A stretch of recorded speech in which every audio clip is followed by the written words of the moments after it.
Hi, I'm Yaakov Katz, and welcome to another episode of the Jewish People's Podcast by Jppi in what seems to be the end of Israel's operations against Iran and the end of the so-called 12-day war by Israel to cripple Iran's nuclear program and primarily its uranium enrichment program, together with the United States. Late last night, or in the early hours of this morning in Israel, Donald Trump announced a ceasefire that was supposed to go into effect at 7 a.m. Israel time. Israel said that it was accepting the ceasefire. Missiles were launched from Iran just before the beginning or the commencement of the ceasefire, one of them slamming into a home in Beersheba. 4 Israelis killed, lots of destruction. And then everything seemed to kind of go sideways a bit. A ceasefire that was supposed to go into effect. Was it still in effect? Was it not in effect? And as we record this, just shy of 3 p.m. on Tuesday, on June 24th, yes, that's the date, Donald Trump has just boarded Marine One at the White House, is flying off to a NATO summit in the Netherlands, and using 4-letter words is talking about Israel and Iran, basically saying they have no idea what they're doing, calling on Israel not to retaliate to that missile attack. Israel then going ahead and dropping some bomb on some radar installation, it seems like, and doing it symbolically. So I don't really know where this is all going, to say the least, and I think we're all in a bit of uncertainty what comes next. But I do want to get both of your reads, and I know this is difficult to predict, of course, because the situation is so fluid. Does this ceasefire hold? Is the war over? Where are we? Gil, why don't you start? First of all, that was an excellent summary of nothing or of the complexity of where we're at or where we're not at. You know, ceasefires like wars are, the opening of the door and you don't know where it's going to end. But I want to start by going backwards and saying what Donald Trump is now calling the 12-day war had remarkable successes.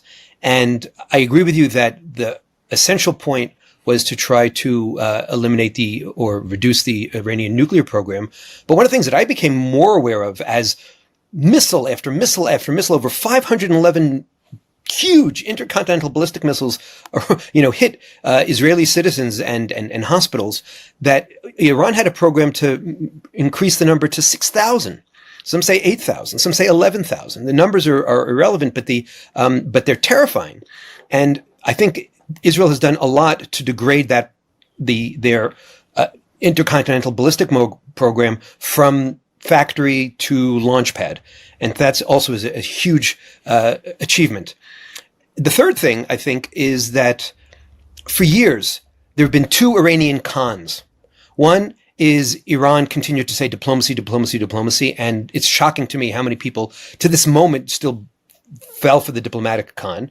But the second is, for the last 40 years, Iran has kind of been projecting power as this most powerful force in the Middle East, often, especially after the Iraq-Iran war, sacrificing others' pawns. They're happy to sacrifice Hamas, and they're happy to sacrifice Hezbollah, and they're happy to obviously have Israelis and Americans die. But they have had zero tolerance to sacrifice any of their soldiers because of the weakness of the regime. And I think we saw just how weak the regime is and how much of a paper tiger it is.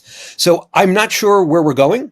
But as a historian, I can say that even the initial assessment of Israel and, of course, America's support has been extraordinary and game-changing.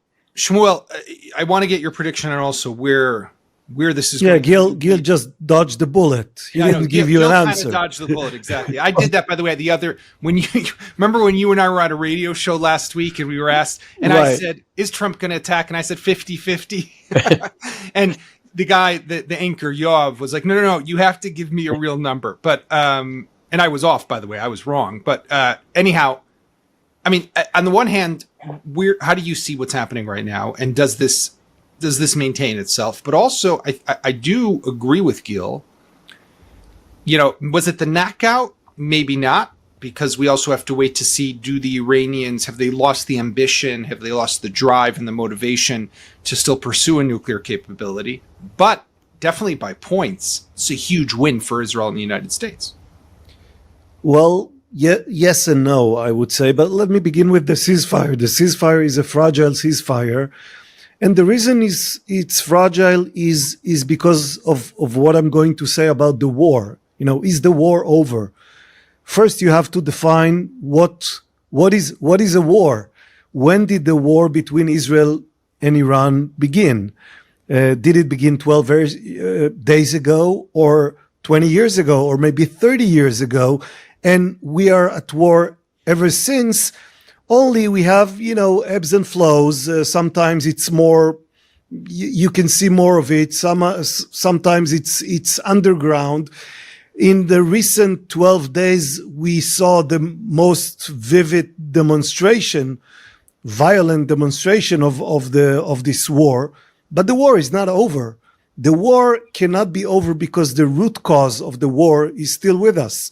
That is the intention of the Iranian regime to A, acquire nuclear weapons, and B, find a way to eliminate Israel off the map of the Middle East. Since we still have the root cause present, the war cannot be over. Israel will have to keep being watchful, keep making sure that Iran doesn't get back on its horse, so to speak, doesn't get back its weapon systems, its nuclear capabilities, etc., doesn't get back the capabilities of its proxies, such as Hezbollah and Hamas. So the war will be ongoing, only in a less violent way. And unless there is regime change in Iran or Israel is eliminated, unless one of these two scenarios happens, and you can guess which of the two I prefer to occur, the war will continue in some fashion until who knows when. And this, you're saying the overarching war, the fact that Iran is still very much determined, which, by the way, I think that, that's why, and this is, no one's talking about this, right? Kind of just on the regime change conversation, but that's why when you do think about what's been achieved, which is a remarkable military success, to ensure and to preserve the successes, you need one of two things to happen. One, a new nuclear deal that, let's say, once and for all removes the possibility of uranium enrichment inside Iranian territory, so removes the prospect of a weapons program, or, and maybe together, but definitely or, a regime change, a new regime that comes into office and takes over the country and says, we no longer want nuclear weapons. I mean, if one of those two things happen, then we can probably say this has been a huge victory. But, definitely the military accomplishments are truly great. Gil, I do want to go back, though, in time for a moment to just 2 days ago.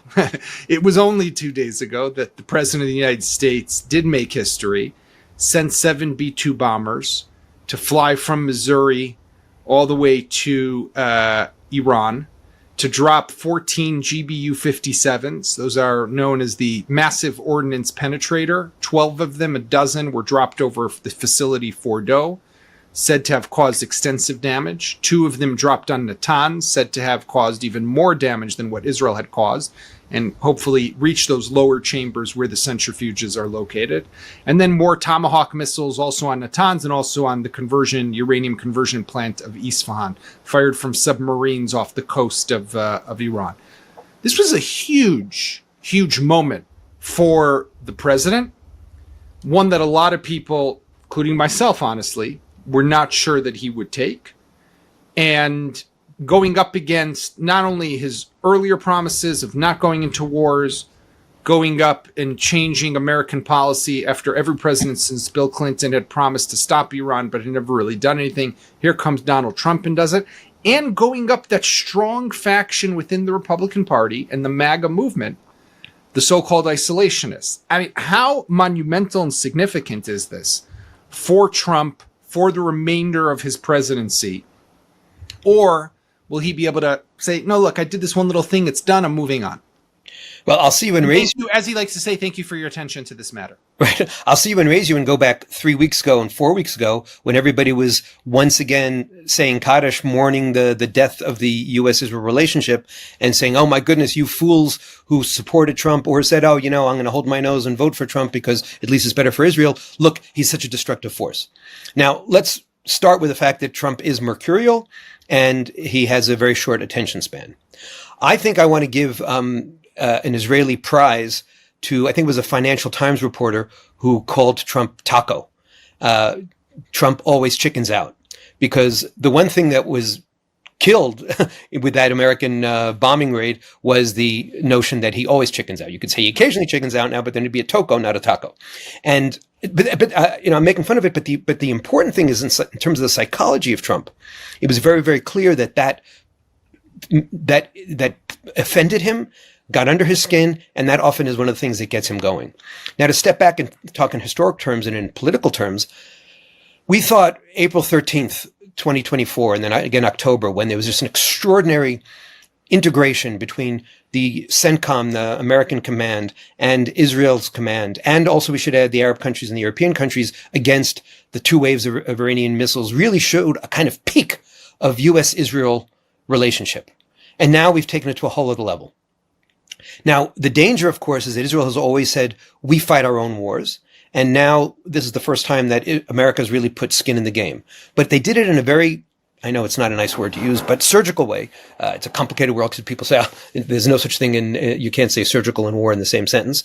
But it was, Trump articulated a very specific goal, achieved it. The Iranians retorted with a little slap, which was orchestrated. And now, indeed, if the ceasefire holds, he will be able to say, look, I did what I did. And Trump has made two promises on foreign policy. One, Iran will not have a bomb. And two, I'm not going to get involved in forever wars. And he might right now have squared the circle.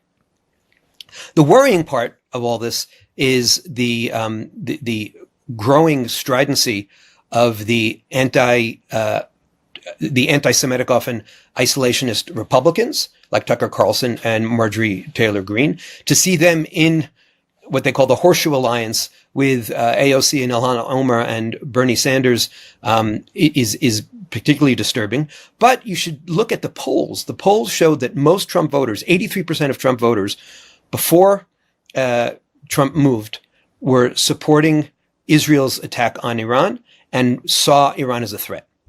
And so the MAGA division may be exaggerated by the MAGA loudmouths and not at the core of the party. One of the scary things we see on the Trump side is the degree to which so many Republicans just take whatever principles they have and throw them out, because if there are the never Trumpers, they are the forever Trumpers. What we're seeing on the Democratic side is two things that are very nerve-wracking to me. One is the degree to which the left wing of the party, the anti-Zionist, anti-Israel party, is running the show in many ways. And the silence of most major Democrats. Look at how cautious Jackie Rosen, a senator from Nevada who's usually very pro-Israel. Look how sniveling Chuck Schumer, who often is, were. And what they did was they lawyered, because they can't say anything positive about Donald Trump. Although Hakeem Jeffries did have, who was we thought was more within the traditional camp, was quite critical. Yes, he was critical, and Schumer and Jackie Rosen went into the whole war powers dance, which is a complete hypocritical dance, because we know that Bill Clinton, Barack Obama, every successful president has violated the War Powers Act, and you use the War Powers Act only to say either I don't want to make a comment or I this is my passive aggressive way of disagreeing. And so the warning signs in the Democratic Party are very disturbing in terms of the ongoing U.S.-Israel relationship. The warning signs within the Republican Party are very disturbing in terms of this kind of cult of personality. It's one more example of the cult of personality around Trump. But Shmuel, when Israel now has to navigate this, and you hear Trump as he's boarding Marine One, the helicopter, I mean, cursing out Israel, literally, alongside Iran. By the way, his Truth Social, his tweets from last night, we're also very I mean, thank you, Iran. This is the country you just attacked. Now you're thanking them. We know he's not, a traditional diplomat, but this is already going maybe a bit beyond. Israel has to somehow navigate this. Now, Bibi And Strategic Affairs Minister Dermer did have quite the, I would say, diplomatic accomplishment in getting Trump not just to acquiesce or at least not give a red light to an Israeli attack, but also to get involved kinetically himself is huge for Israel. I think it's first and foremost an American interest, but definitely very important for Israel. How does Netanyahu now navigate this? Trump feels like maybe Bibi owes him. He now has Netanyahu in his pocket. How careful does Netanyahu now have to be? Oh, he's going to be careful. Look, most of the things that Israel wanted to achieve from this round of battle was already achieved. So for Israel to keep going amid growing tension with the Trump administration would not make much sense. I think Israel is going to accept the fact that Trump is trying to walk a fine line here within America, within his own party. He was trying to be both the interventionalist and the isolationist. And he did it by striking once and saying no more and now a ceasefire. If he achieves both, then, most of the right-wing isolationist wing in the Republican Party is going to relax. Okay, it was a one-time off. We are ready to live with it. And in some way, he both helped Israel and brought the two parties into some kind of agreement for a ceasefire. Look, to go back to history again, when you think about the cycles of American history and what Trump achieved in his decision to bomb Iran, it is somewhat similar to what George H.W. Bush achieved back in the early 90s when he broke the curse of Vietnam. After the Vietnam War, Americans were highly reluctant to engage in any wars anywhere in the world. Bush, the father, identified an occasion in which he felt that the U.S. must intervene when Iraq invaded Kuwait. But it was a much more extended type of operation. But he was also quite careful to stay within the limits of the exact achievement he wanted to get. After a few days of fighting, and when the troops could, he could go all the way to Baghdad, he could topple Saddam Hussein, etc. He didn't do it. He stopped. And he said, we achieved what we wanted. We drove Iraq out of Kuwait. Now we can stop and go back home. In some way, this is what President Trump is doing. He's breaking the curse of the second Iraq war. Since 2005, 2006, Americans no longer want to intervene in foreign wars because of the Iraq war. Trump found himself facing a situation in which he felt that he wanted or needed to intervene, but he didn't want to do it in a way that will re-engage America in foreign wars similar to the one they had in Iraq. So again, he limited himself to a very specific target, very specific goal, achieved his goal, and now he's pulling out.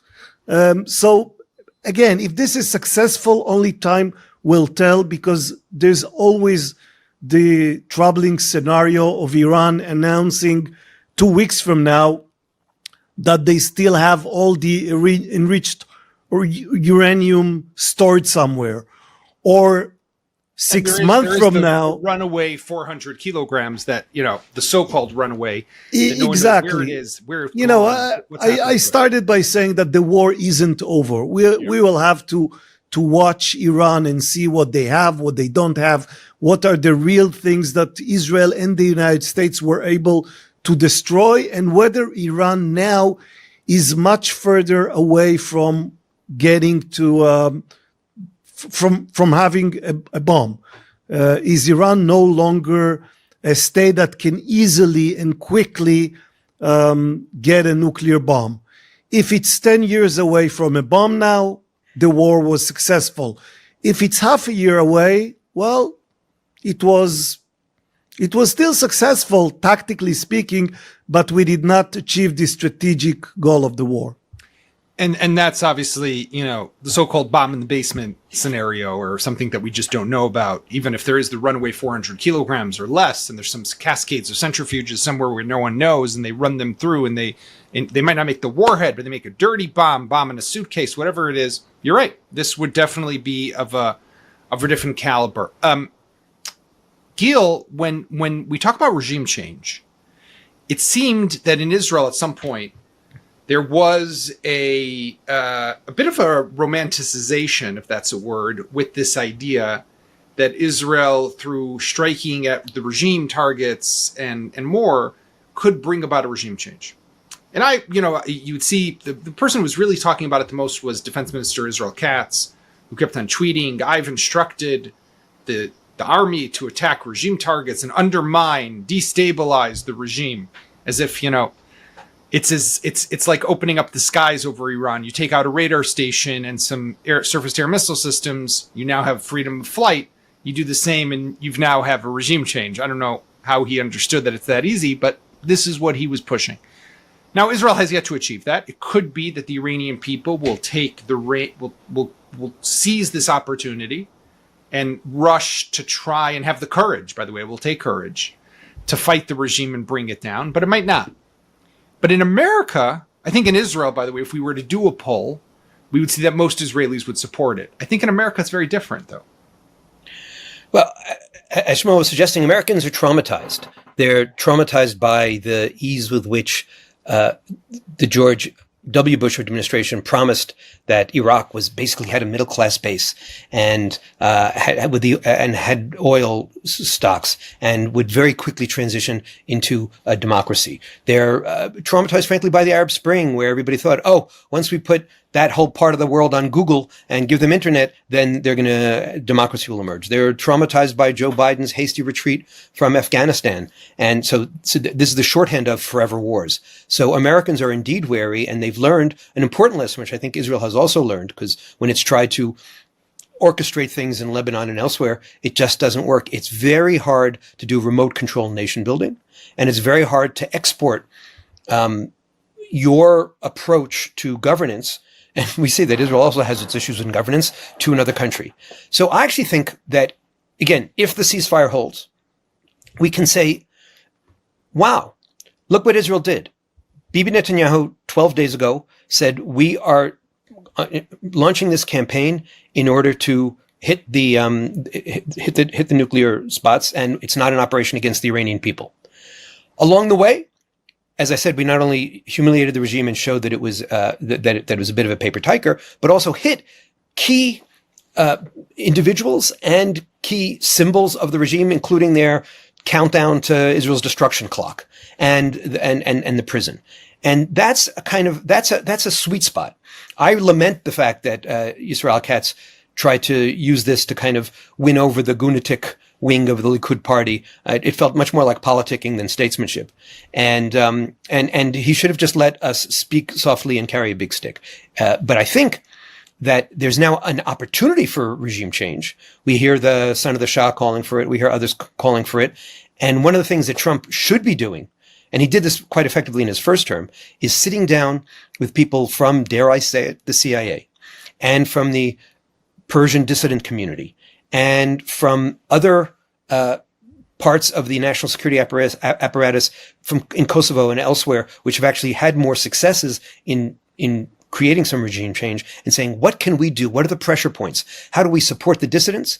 What can we do via internet? What can we do surreptitiously? How can we find out what Mossad has up its sleeve? And let's see if this is a moment, because the regime is definitely, despite the lies that you can see on some YouTube videos, it's definitely reeling. And this is a moment of great weakness. And there's a moment of great humiliation where Iranians also were saying, hey, wait a minute. Look at this other country, which built shelters. We have no shelters. Look at all the money and all the prestige and all the military power we invested in this program, which has gone up in smoke. And I don't think that the Iranian people are as stupid as the regime propaganda suggests. Speaking of politics, Shmuel, I'm sure you saw yesterday how our prime minister bought himself a falafel in Rishon LeZion. And paid with his own money. I was going to say that, of course, paid with his own cash, right? Took it out of his own pocket and paid, which is, to those who might not understand the sarcasm, is something that's rare in these parts. But I was watching that video, and I mean, that's Bibi on election steroids, right? It was almost like if you go back and watch him going through Machane Yehuda, the shuk here in Jerusalem, standing on his car, waving at people, people singing Bibi Melech Israel, Bibi's the king of Israel. Bibi is a different Bibi. And I'll tell you something else that I've noticed from this last 12-day war is that we're now almost 2 years into the war with Hamas, October 7th. Netanyahu has not gone to Nir Oz, a place where we've spoken about this before, the three of us, a place in where one of 4 people, residents, was either murdered or abducted, has yet to visit there. But the moment the first missile hit in Ramat Gan, Bibi went there. And the moment the first missile hit in Bat Yam, he went there, and Rishon, and the same. It's interesting. Why is there a difference between the damage here from Iran and the damage then from Hamas? So tell us why there's a difference, and then tell us how quick should we buckle up for this election that's coming? Well, the reason he's going to Ramat Gan or Bat Yam or other places, it's because going there is being identified with a successful war. Going to Nir Oz is being identified with a failed defense of Israel. It's true that people are hurt. People were hurt both in Nir Oz and in the places in which he visited in the last couple of days. But the context is very different. When you go to Bat Yam or Beersheba or other places during the war in Iran, you are coming to say to the people, look, we admire your sacrifice, but your sacrifice means something. We are winning against Iran thanks to your sacrifice. Going to Nir Oz is something very different. This is where Israel neglected to defend its citizens and failed miserably on October 7th, 8th, and 9th in the early days of the war. So again, it's the context, maybe also the timing. Talking about a new election might be slightly premature, but clearly for Netanyahu to begin thinking about such option is something that he's going to do in the next coming days. I'll give you the ideal sequence for Netanyahu.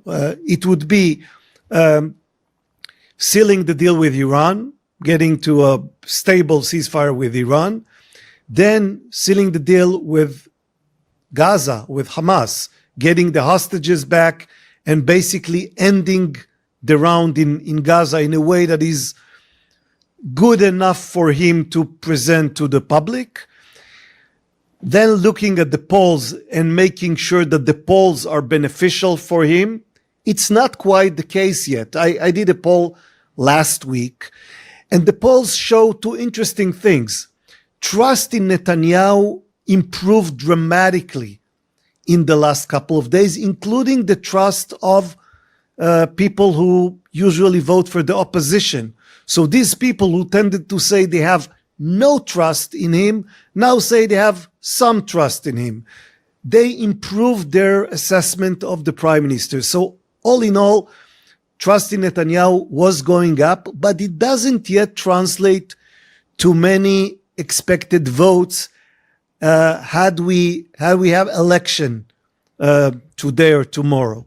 So he'll have to watch and look at the polls and make sure that his increased popularity does translate into probable or possible votes. In such case, there is incentive for him to go to new election for 3 reasons. One, because he can win on his own terms. He can say, I brought victory, give me your vote. Number 2, because the issue of the Haredi draft is not yet resolved, and he doesn't want the next election to be on that issue. 3, economy.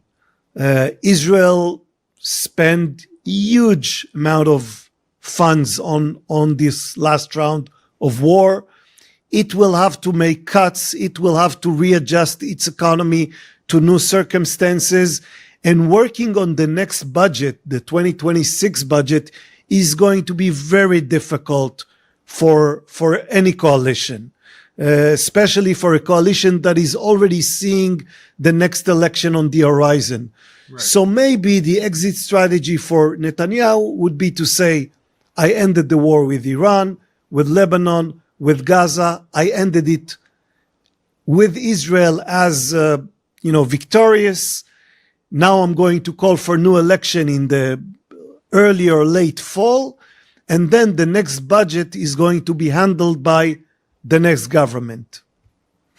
And we'll have another episode to talk about what will happen politically in the aftermath of such an election, and if the different parties that currently are part of the anti-Bibi camp, maybe as a result of this war, will now shift. But I want to thank you in the meantime, Shmuel Rosner, Gil Troy of Jppi. And we'll, of course, have to wait to see what happens with this very fragile ceasefire, and does it last or does it not? Or by the time you're listening to this, Israel and Iran are back exchanging blows. I, for one, at least hope that's not the case, and I think both of you agree with me. But thank you, everyone, for joining us, and we will be back again later this week with another episode that looks at what's been happening between Israel and Iran, and hopefully can continue to do a summary of this really remarkable and historic war. Thank you. Thank you.